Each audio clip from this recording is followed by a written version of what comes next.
Ahojte u nového videa. Ak sledujete našu Extraligu, určite viete, čo sa deje so Slovanom.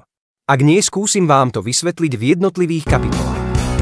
Tu hraje Slovan, veľa sa hviezda, 100 rokov žiari na hrudi. Všetko sa to začalo pri play-off našej Extraligy, kde výber Slovana narazil v prvom kole tím Michaloviec.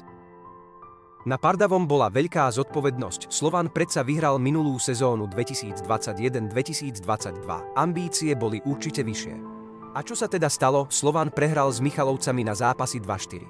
A myslíte si, že po tomto fiasku vyhodili Pardavého? Žiaľ nie.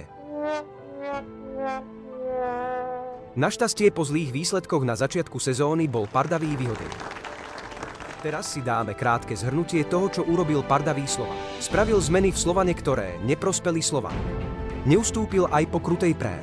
Nezvládnuté presilovky ani oslabenia Slovana. Tých vecí je samozrejme viac, preto som zvedavý na vaše názory v komentároch.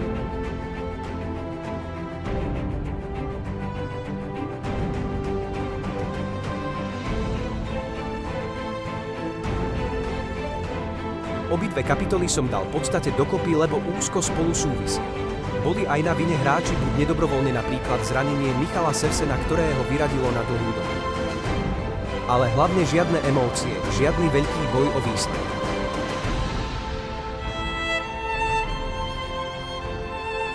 Vďaka takýmto chybám je Slovan na predposlednom mieste tabuľky. Čo myslíte? Polepší si Slovan alebo dokonca vypadne z Extraligy?